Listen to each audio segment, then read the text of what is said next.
Good afternoon and welcome to another Angry Bulletin here on the Angry Astronaut. And first of all, I'd like to start off by thanking everybody for deciding to join me to talk about Indian spaceflight as opposed to staying razor focused on the US elections, which frankly, I'm going to do my best to ignore today and tomorrow until hopefully all of this is resolved and we can put it behind us and move on with whatever leader the United States ends up with. So now that all of that has been said, let's talk about India, because regardless of who the new president is, they're going to have to deal, hopefully, with NASA's current situation and the problems that NASA faces, especially when it comes to competing with the rest of the world.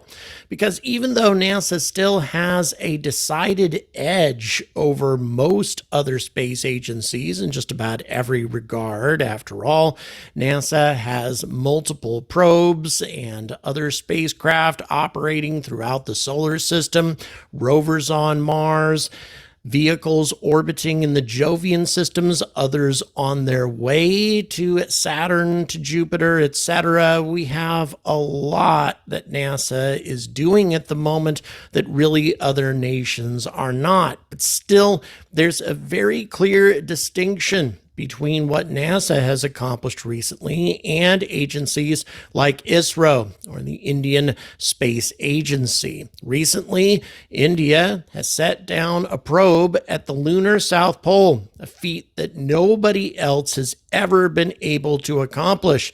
And more importantly, both of NASA's recent missions to the moon have not gone very well. One failed completely, and the other one, well, it's set down, but it's kind of difficult to call it a soft landing given the fact that the probe sort of crashed, ended up on its side, and some of its objectives were not accomplished because of this rough landing. And yet India, by way of contrast, has accomplished quite a lot on the moon and without the same number of mishaps, and they've done it on a much smaller budget. How is this possible? Is NASA really falling behind nations like India? And if so, how is India pulling this off? Is this a matter of NASA incompetence? Is that what's contributing to this difference at the moment? Or is India doing something that the United States simply cannot? Anytime now. There! Oh my god! Oh my sunrise! Oh my god! Oh!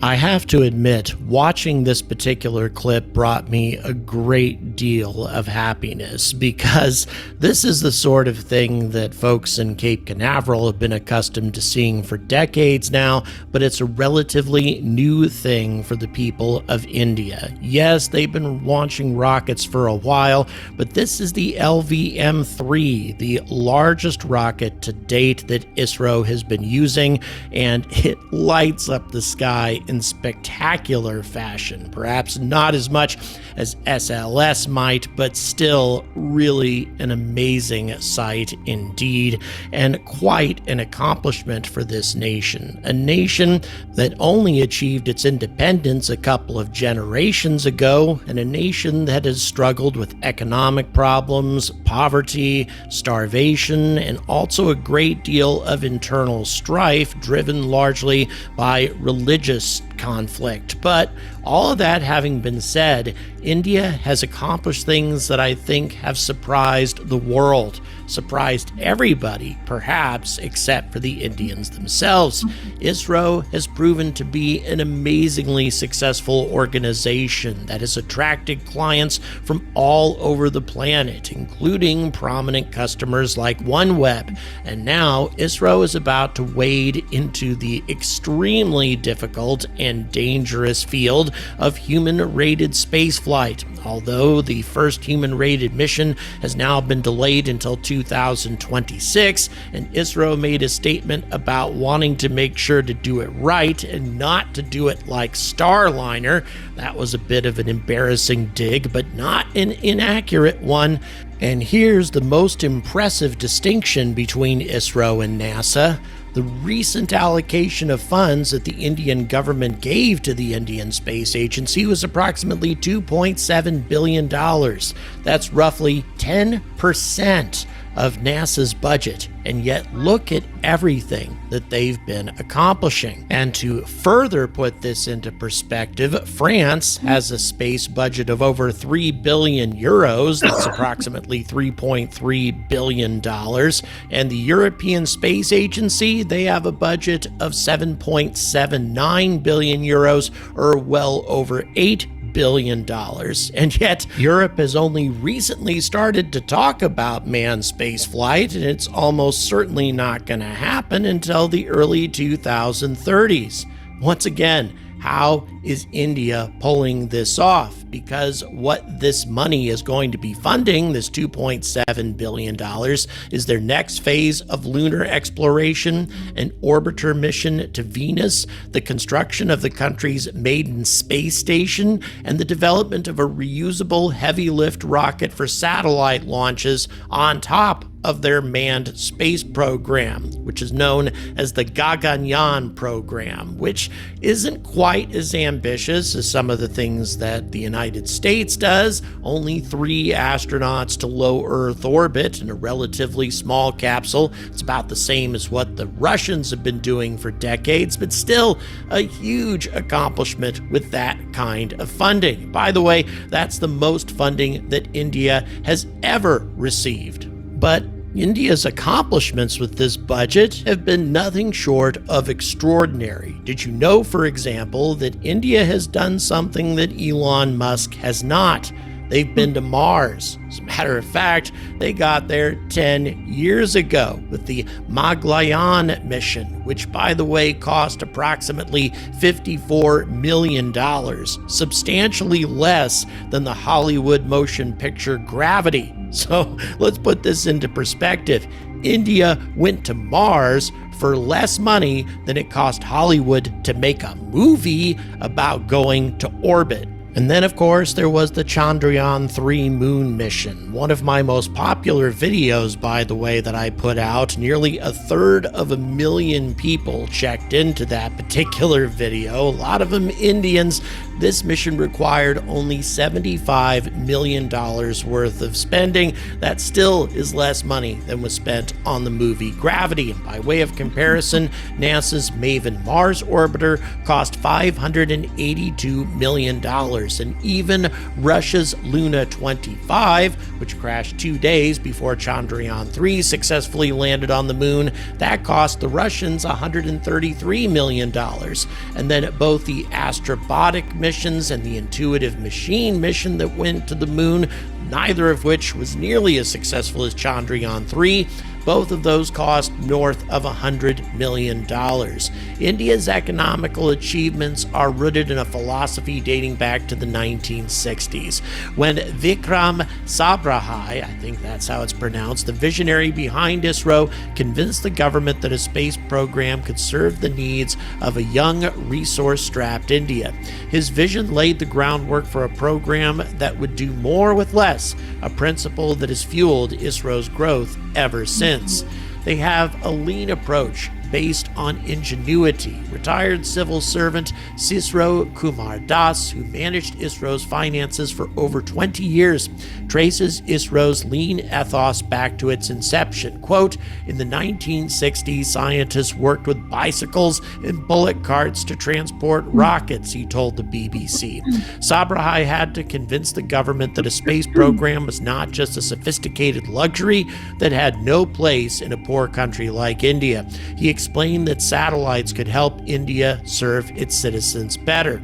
Now, Das also attributes ISRO's low cost to its reliance on indigenously developed technology, a strategy that emerged after international sanctions following India's first nuclear test in 1974. By the way, this is another reason that India has such a close relationship with Russia, because the Soviet Union did not impose sanctions against India when all of this was happening in the 1970s, and established a much closer relationship as far as military development was concerned, whereas the West supported Pakistan. I leave all of you to decide whether or not that was a good strategy. Anyway, this embargo spurred Indian scientists to create homegrown technology, avoiding the high cost of imports. Quote, "It was a blessing in disguise. Our scientists developed everything locally, which kept costs low and innovation high."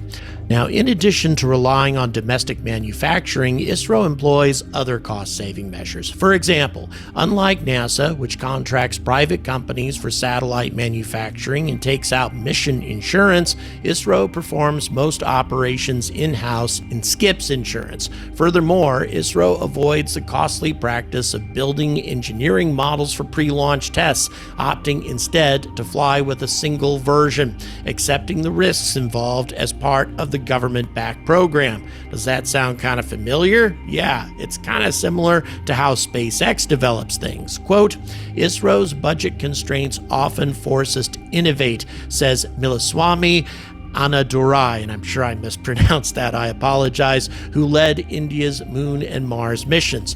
"Our teams are small, dedicated, and work extended hours without overtime because of their commitment," he said. Now, that is something that almost certainly would not fly in Western nations.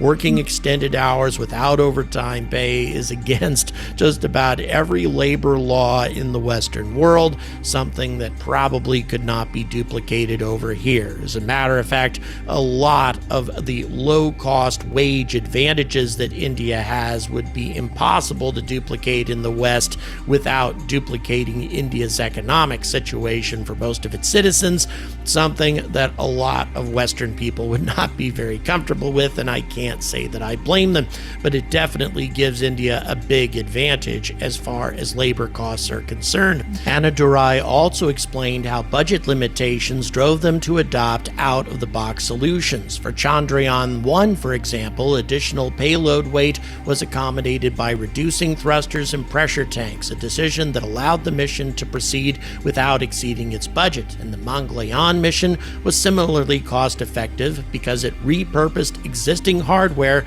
from the Chandrayaan-2 mission.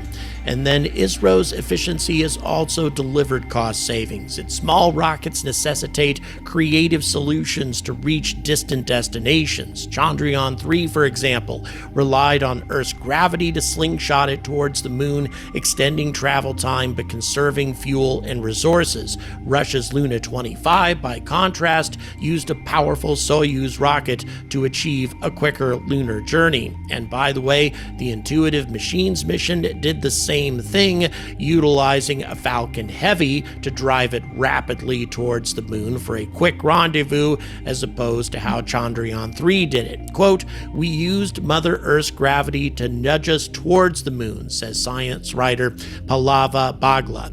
"It took weeks of meticulous planning, but ISRO has mastered this technique." But India's not going to be able to use these techniques forever. A manned lunar mission by 2040, by the way, which is one of their biggest ambitions, that can't use these types of techniques in order to get human beings to the moon. Instead, you need big rockets and a direct trajectory, something that India hasn't really done yet, and something that's definitely going to require more money. And India has approved work on what's called the Next Generation Launch Vehicle, expected by 2032, which will carry much heavier payloads but will definitely have higher costs. And with India opening the space sector to private companies, the program may soon face rising costs just like in the United States. But still, it seems that ISRO's legacy of ingenuity, forged in a culture of limited resources, has become a source of national pride, and I don't see that changing. And I foresee that ISRO's philosophy is going to continue to give them a clear advantage, doing a lot more for a lot less in the years to come, even as they put human beings in orbit, followed by a space station, followed by their own astronauts on the moon. And incidentally, in my opinion, one other thing that's going to give India a clear advantage is their ongoing collaboration with both Russia and the United States at the same time. Indeed, it is the Russian space agency that's training India's astronauts for their first mission to orbit, and not the United States. But at the same time, India has also recently signed the Artemis Accords, indicating that they are trying to get the most advantage from collaborations with both Russia and the United States, which I think is going to serve them quite well. I will continue to keep you up to date on the latest developments from ISRO and from spaceflight around the world. Okay, so I'm gonna cut it right here because he was finishing anyways.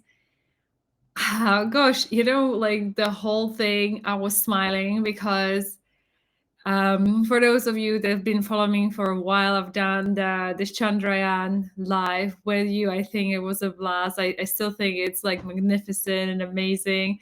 It was just really great, just going back to these memories. And then I'm thinking, since I started doing so much in such a little budget, can you imagine what people are saying to NASA people? Like look at India. They don't have that much money and they've achieved X, Y, and Z. Can you imagine? I'm sure that there must be a talk of stuff like that. But one thing that he's mentioned, which really, I think, caught my attention, was the fact that they are passionate people. I feel like, well, he was saying that the costs of, what was he saying? That the people are willing to work overtime. And what I was thinking to myself, well, maybe it is because the people there are just really passionate about what they are doing, but they are very, I think, passionate about their country and they want to do something for a country. In that case, perhaps the money doesn't matter. I think that they are, maybe driven by the passion. Let me know what you guys think. Why?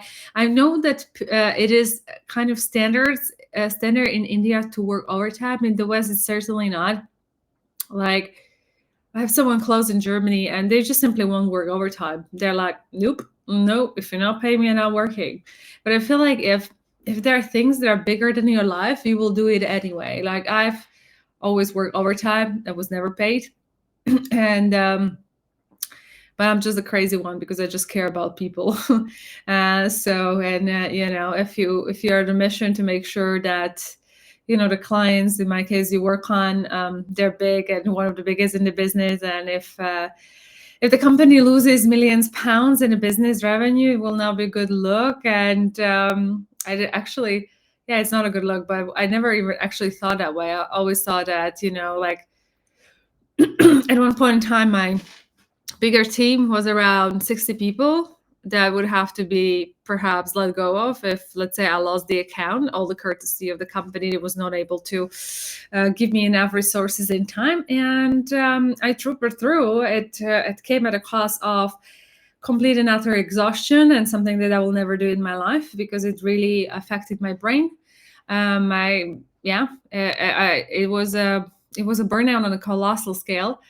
But at the same time, I always cared. I always said to myself that, I don't mind me, but like all these people are going to lose the job because just the company cannot get me enough resources in time. And it's going to turn into a shit show. So yeah, there was a year in my life where I felt like I gained the experience of 10, to be honest. Like everything that could have gone wrong.